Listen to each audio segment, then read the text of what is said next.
Hello, critics, non-critics, and friends. Welcome to the Film Optix podcast, where we take a glance into blockbusters, indie films, and everything in between.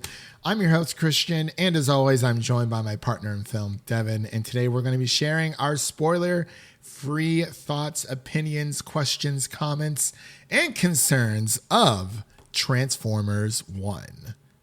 But before we begin today's episode, you can listen to our podcast on podcast platforms around the internet. That includes Apple Podcasts, Spotify, Google Podcasts, and more.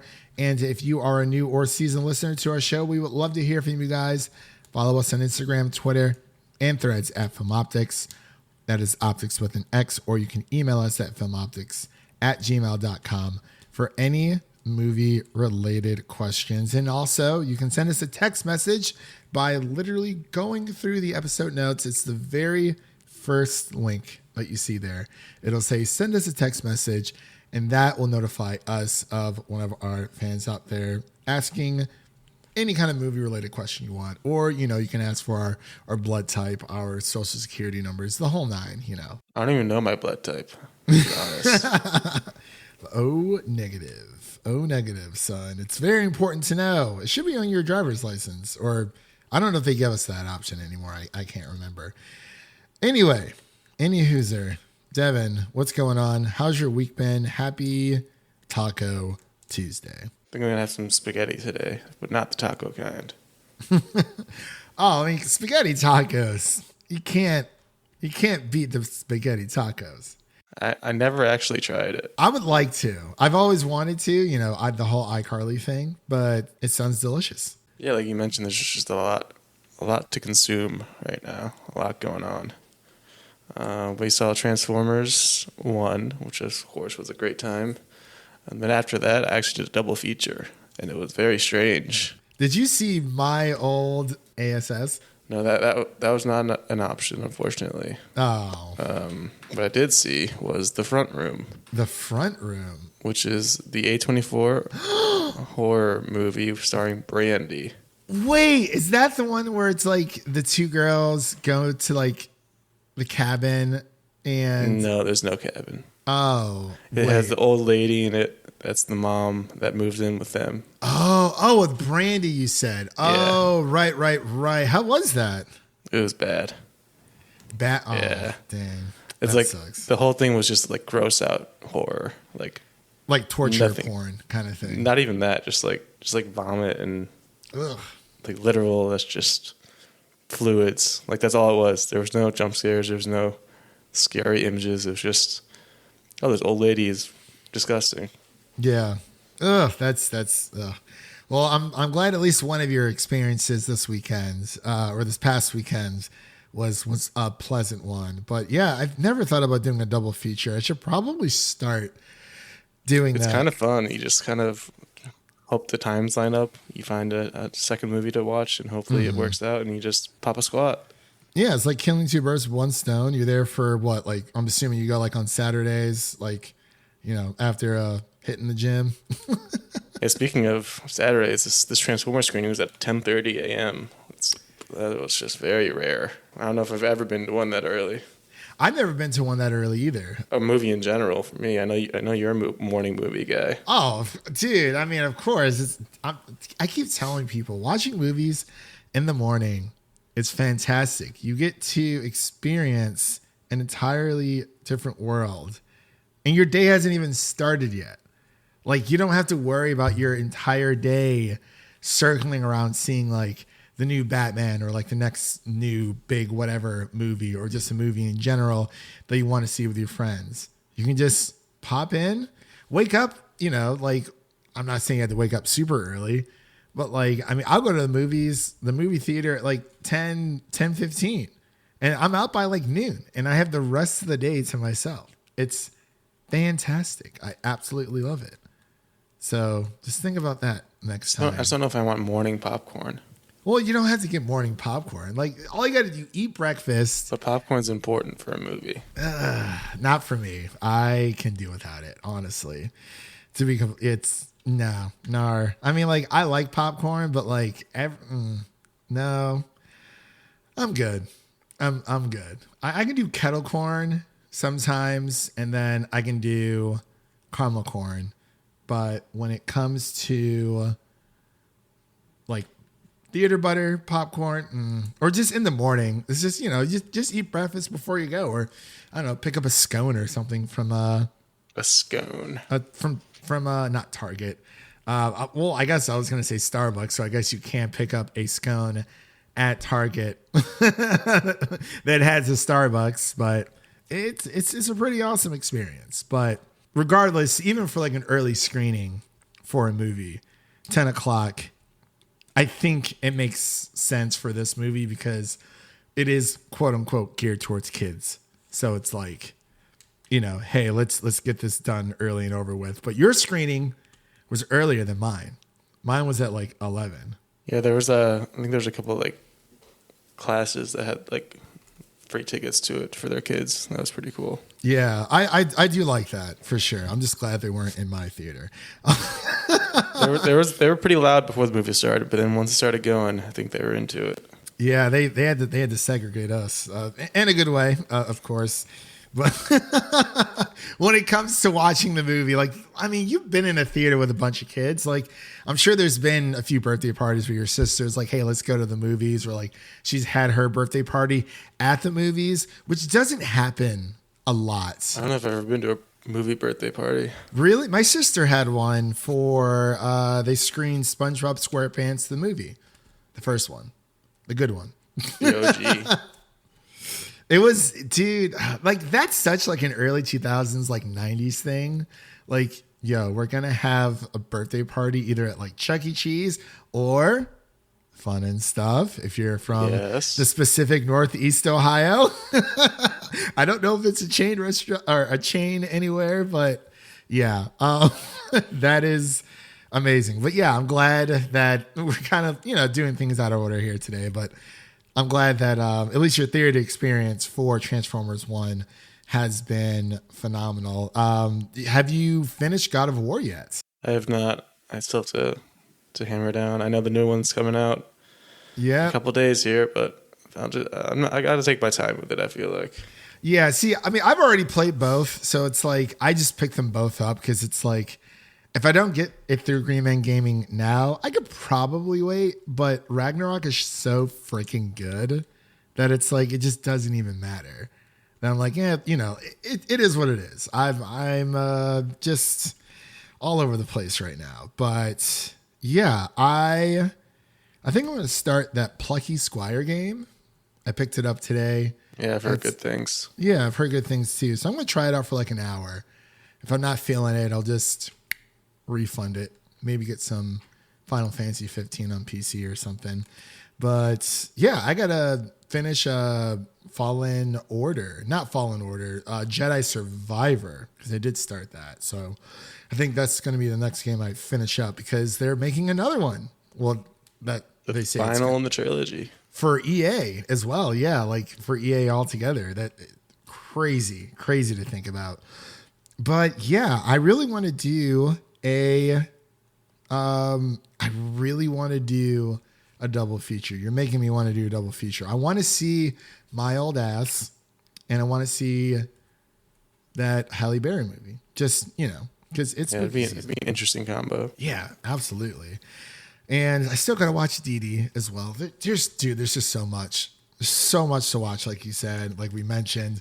I haven't even caught up on season 2 of Lord of the Rings. And it's not that I don't want to. It's just that I've been so busy outside of podcasting that I haven't had time to really sit down and watch anything. But I have a feeling that's going to change here in a few months or a few weeks because sweater weather is upon us. But enough chitter chatter. We've been talking here for about 11 minutes. Haven't even gotten to our review yet, but I guess that's a good sign of a good podcast episode. But as we mentioned here today, we're going to be giving our spoiler-free review of Transformers 1. So without further delay, we will be right back after this introduction to Transformers 1.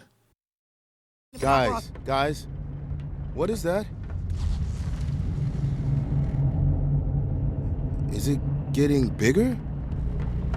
Or closer.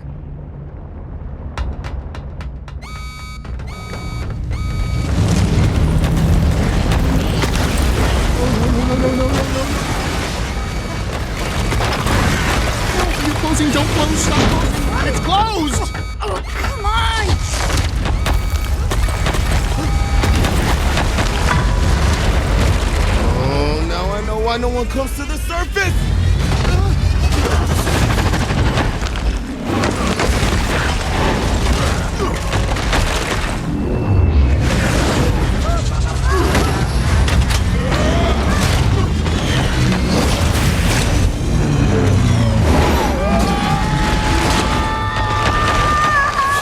And we are back with our review of Transformers 1. This movie is directed by Josh Cooley, and the writers include Eric Pearson, Andrew Barrer, and Gabrielle Ferrari, and stars Chris Hemsworth, Brian Tyree Henry, Scarlett Johansson, John Hamm, and so many more. We have Keegan-Michael Key here. We have Steve Buscemi. We got Lawrence Fishburne, John Bailey. This is a star-studded cast, like 1,000%. Like Steve Blum. Like, oh my gosh, this is insane. Did not expect this phenomenal origin movie of Transformers, because I feel like it's been a while.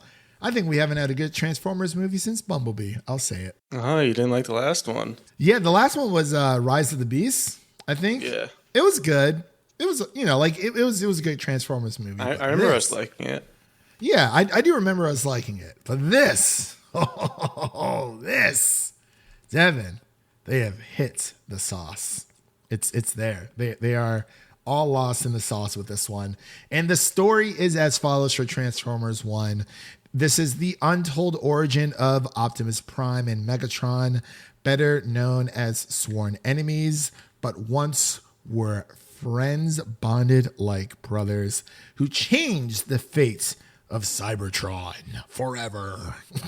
Tried to do the voice. It doesn't really work, does it? You got to get that. You got to be an Australian doing an American accent. Yes, and as I witnessed, like I said earlier, off air, I knew Chris Hemsworth was in this movie, but I totally forgot that he was Optimus Prime. And I was like, because he was told like this for a little bit. I'm like, oh yeah, that's Chris Hemsworth. I was like, I thought he was in this movie. It didn't click until like halfway through. Listen, I went to the gym earlier that day. We did burpees. It was a lot at my gym. Trying to get like Chris Hemsworth. I know, that's what. Hey man, I'm trying to get swole like the Hemis, like Liam and Chris all together. But I'm gonna pass it over to Devin so he can give his initial reactions to this movie. Devin, what are your thoughts on this film? Yeah, going into this one, I know we were talking before we started about how when this trailer first came out, I don't know when it was, probably like last year, I would say, around there.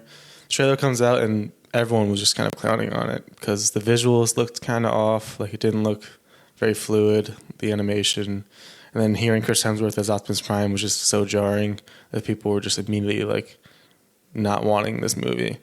And I think we just kind of tossed it aside for a little bit. And then these past few weeks, critics and people have been seeing it early and the reviews have been coming out. It's been glowing and everyone's been loving it.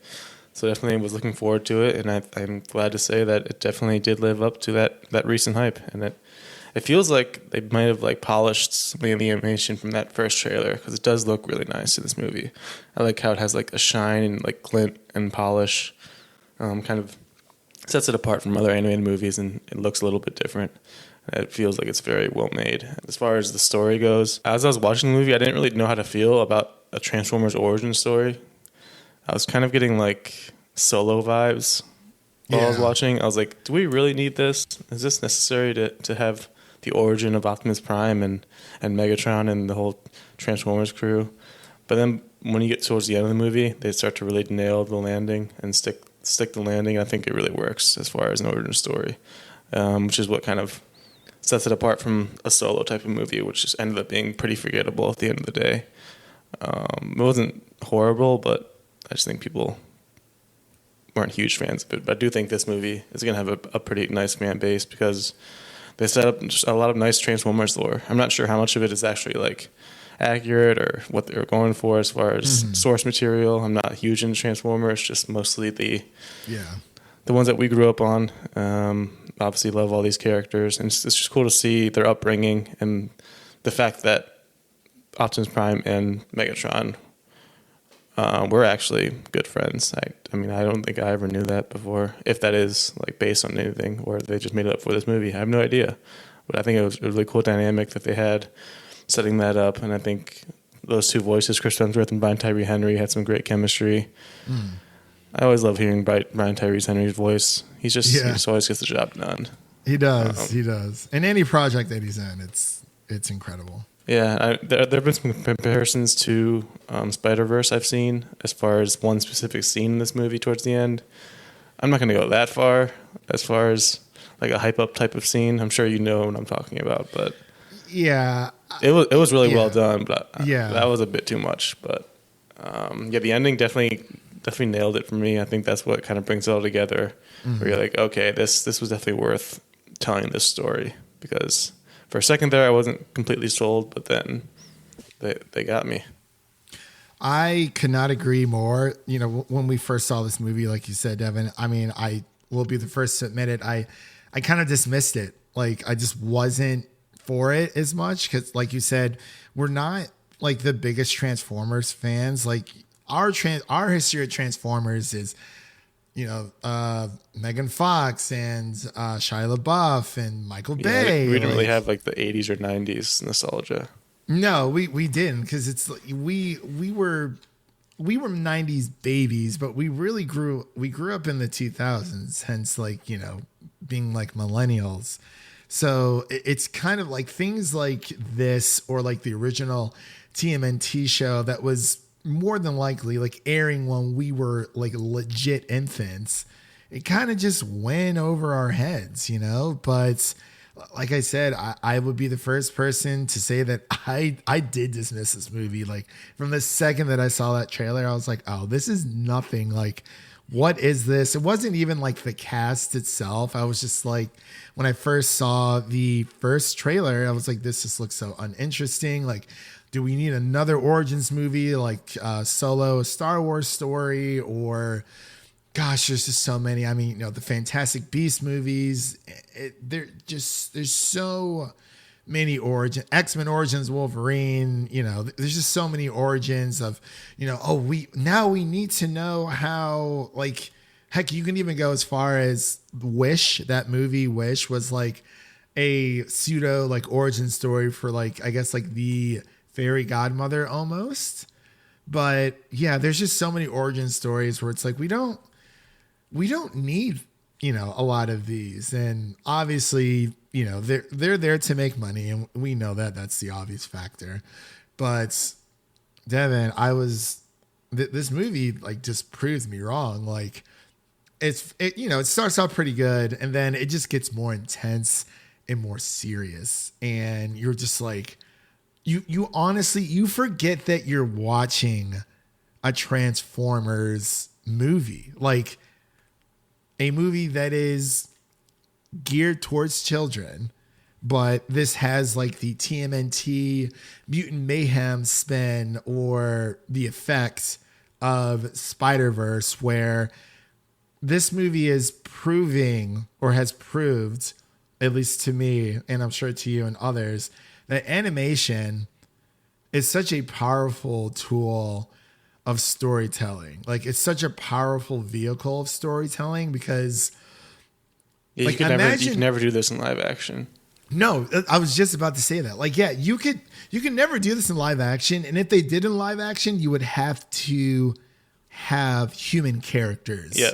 And that's the issue, because the really cool part about this movie, and what stood out to me, is you're seeing Transformers on their scale. Like, yeah, the sizing of them, their size proportionally to what Transformers are. So they're not just like towering and clunky over humans. They're just they're normal size the whole time. Yeah. They just look normal size to us, or, you know, in their world, like, you know, they're in Cybertron, so it's like there are no humans, and I think that's what I love about it. It's just the Transformers. You know, you're finding out like the secrets of the Transformers and how they transform, and, you know, what's going on in Cybertron at this moment in time, while Optimus Prime and Megatron are friends.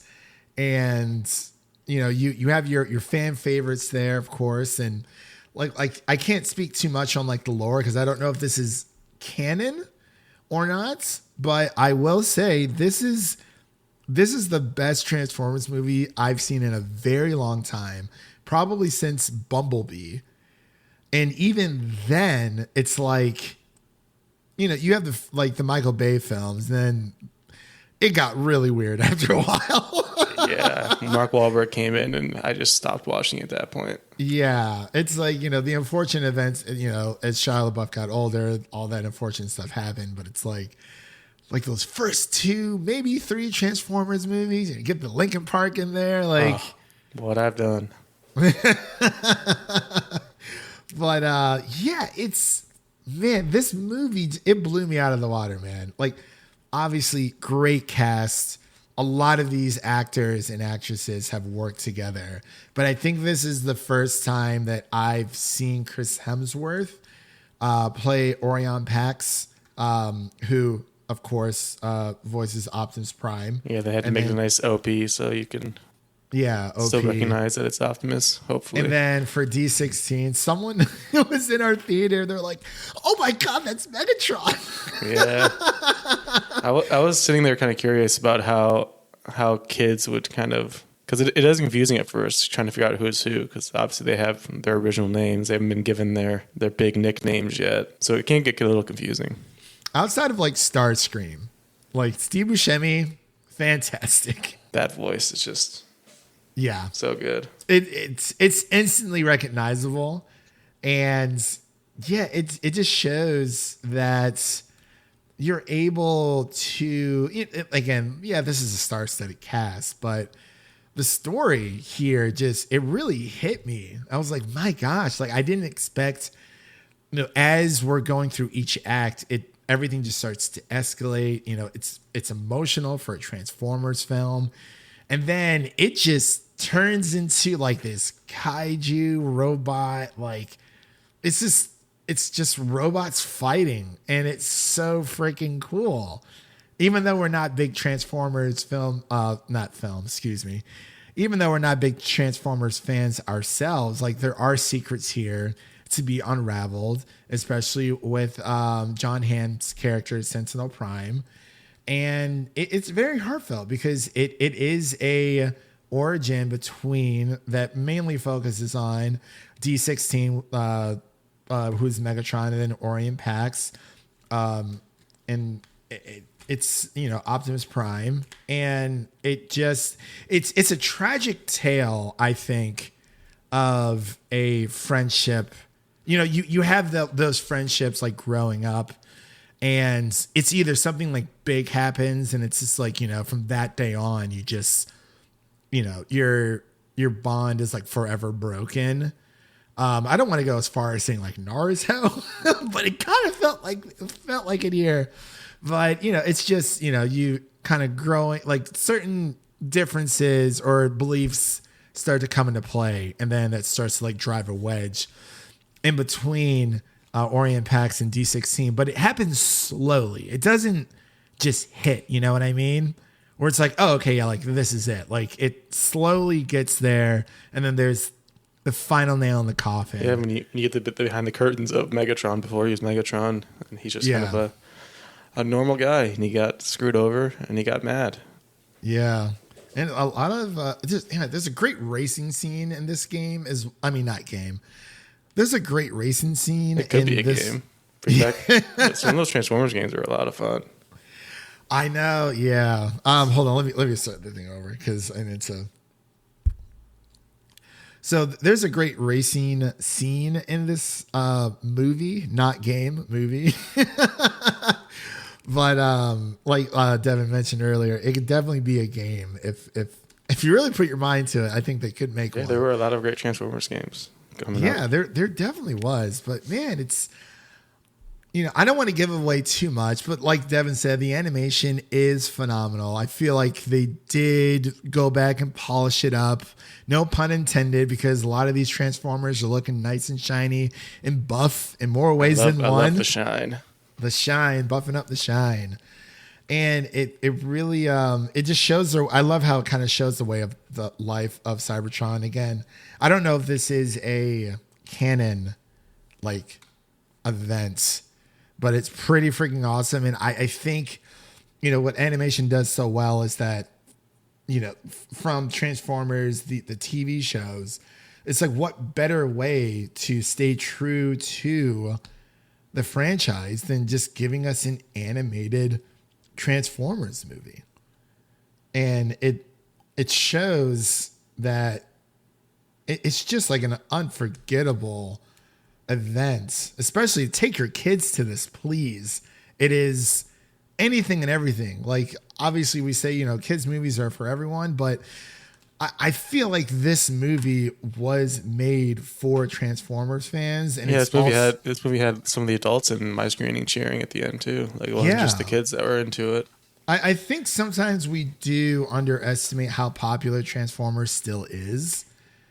Because, like we said, we had the Rise of the Beast movie that came out, what was that, last year, I think? And that was also kind of a detour from like all the regular Transformers that we're used to. Yeah, I would say it's recently the closest animated movie that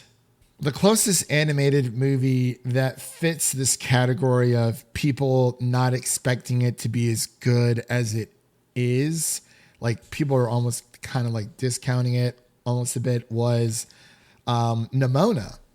And I loved that movie. Another fantastic animated film that hits where it needs to, pulls on the heartstrings, and just blows everyone away. Now, granted, that was a movie that came out on Netflix, but I feel like it is similar to this film altogether, just when it comes to an animated movie that seemingly comes out of nowhere, and then it blows everyone away. Not saying it's like Spider-Verse or anything like that, or maybe just like on the same lines of like TMNT Mutant Mayhem as well, where it's like, I hope we get more animated films like this and just more animated projects where, no human characters. Let's let the Transformers be the Transformers. Just transform to that world. Yeah. And let them live in their own world. And it's like, dude, I will watch another one of these.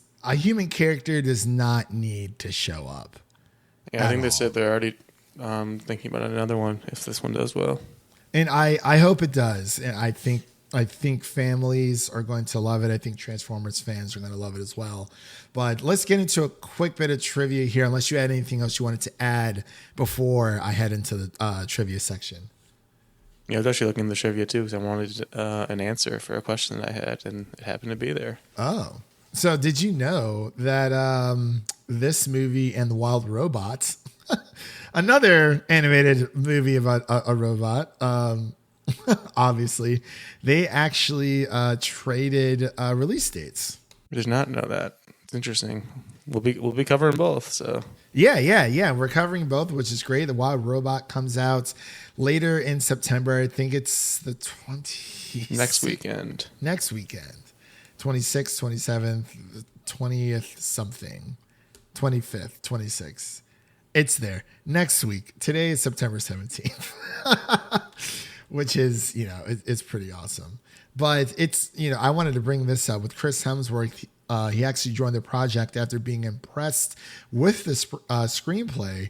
Hemsworth made no effort not to use his regular speaking voice for Optimus Prime. In contrast, as per request of Josh Cooley and Keegan-Michael Key, remained close to his regular speaking voice for Bumblebee. Did you notice the Key and Peele Easter egg? Oh, wait. Yes, I did. That was pretty great. Yes. Dude, when that was said, people were howling. And I think what it made this movie a little bit better is if Jordan Peele was able to make like a small little. That would have been hilarious. Like, oh my gosh, I absolutely love that. But also, Devin, did you know that this is actually the first Transformers theatrical animated film in 38 years since Transformers the movie, which came out in 1986. That's a long time. That's a very long time, and I didn't even realize that. I had no clue. I knew they made a Transformers movie. Again, 1986, a little bit before our time. It's kind of funny. It's called The Transformers, the movie. Yeah, The Transformers, the movie. And then this one's just Transformers 1. Like, honestly, I think just make the sequel to this Transformers 2. Just keep it so simple. Keep it so freaking simple. And also, Megatron's original name, D16, is a reference to a Japanese serial number of the original Generation 1 Megatron toy released by the company Takara in 1984. The letter D is short for Destron, the Japanese name of the Decepticons used in older media. Yep, that's the one I was looking at because I was curious as to how they got the name D16 out of Megatron. Yeah. But that's a nice little callback there. But it was confusing at first because Orion Pax, you're like, oh, okay, OP, Optimus Prime. It's pretty easy to get there, but I think people started like as soon as like the sticker thing. Yeah, I was like, oh, okay, yeah, that makes a lot of sense. Man, and there's a Dark of the Moon little reference. Sentinel Prime uses a double-bladed weapon similar to his Dark of the Moon incarnation, which is pretty cool. Interesting. Very interesting. But yeah, there's a lot of like interesting little facts here. It's just some of them are see, okay, there's the Key and Peele reference is on here.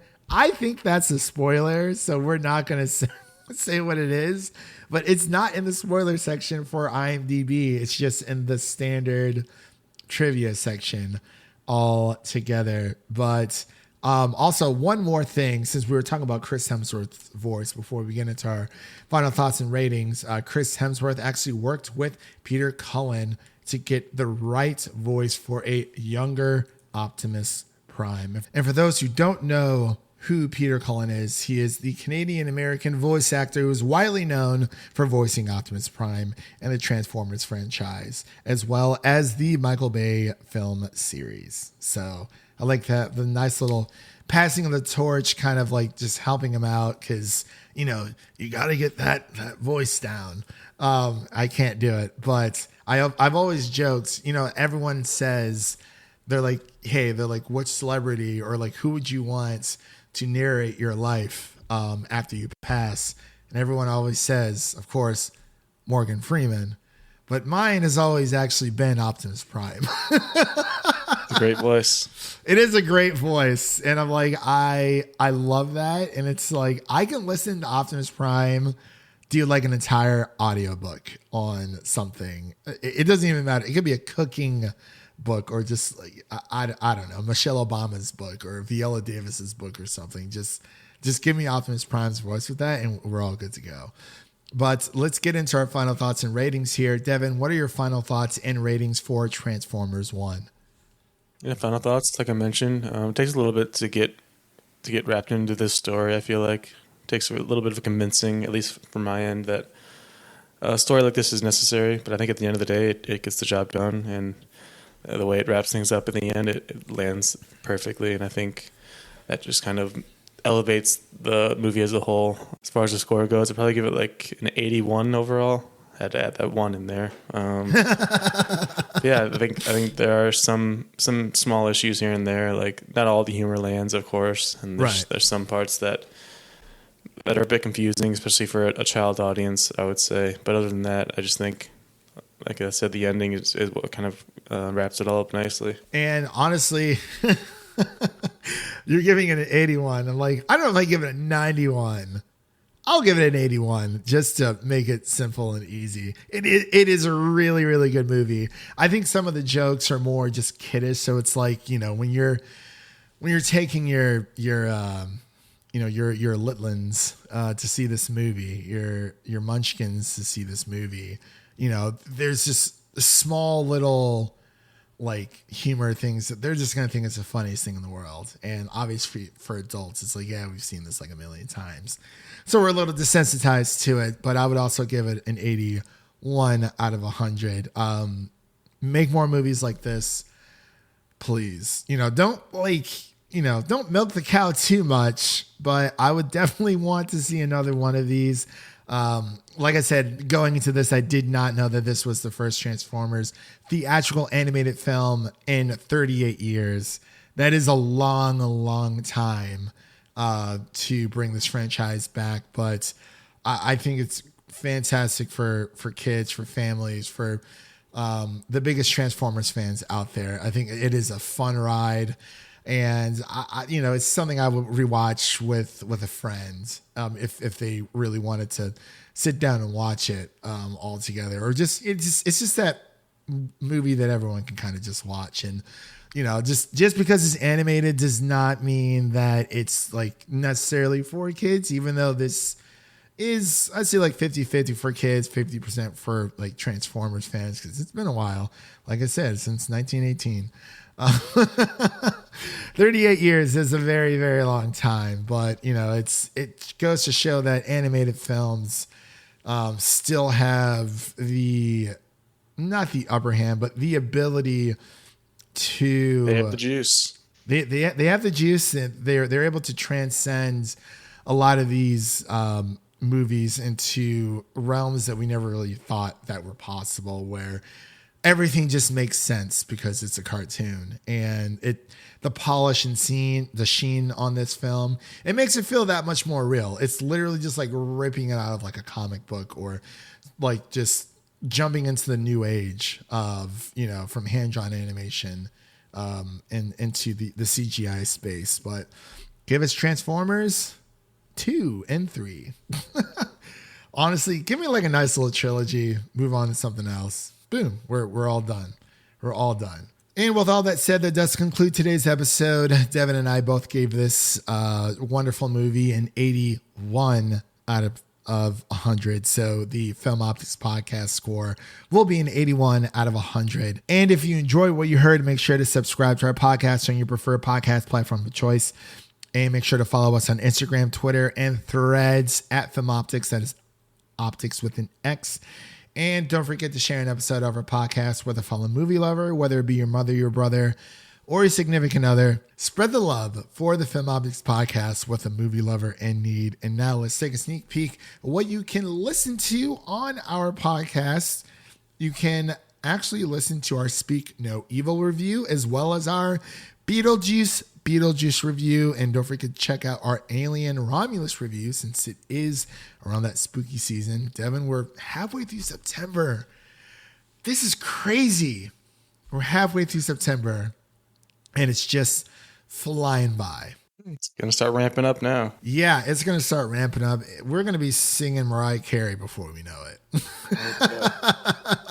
We're going to be facing the Kansas City Chiefs before we know it. It's going to be a very interesting day. Did you see that Bengals game, man? I mean, I know it's playing the same time as ours. I was watching it at a buddy's house, so I was going back and forth between both games. But I think our game finished, the Steelers game finished first. And all my friends who are Bengals fans. Yeah, I was going to say, I know you got a lot of Bengals fans friends. I'm sure they are going through it. It hurts. It hurts me that they had to suffer like that. Every time they face those dang Chiefs, always something. Always. There was a face mask grab, wasn't even called. Plain as day. I was like, wow. I can understand. I think the Bengals are the new Browns. I think the Bengals are the new Browns right now. That's a bold statement, because the Browns are also still the Browns. It is a bold statement, but man, on paper, the Bengals are a good team. They should be. Or at least they should be. I don't know, man. Hey, 2-0, baby. 2-0, black and yellow. They don't have Mike Tomlin, that's for sure. Yeah, or Justin Fields. Yep. If we could just, get those penalties, those holding calls. I was like, come on, man. What is going on here? Anyway, for upcoming releases that you can look forward to, we're going to be covering movies such as The Wild Robot, and we're going to be covering series, I believe, such as Penguin, or The Penguin, I should say, and Agatha All Along, just to name a few. There's a lot of things happening. There's just so much out there. It's honestly overwhelming, and I just need to take it step by step myself. But with all that said, thank you all for listening. If you enjoy the show, please take a moment to leave us a 5-star rating and review on Apple Podcasts and Spotify.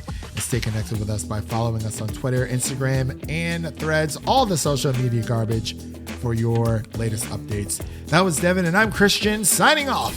And remember, life is like a movie, so go out there and make it a blockbuster. Autobots, roll out. Peace.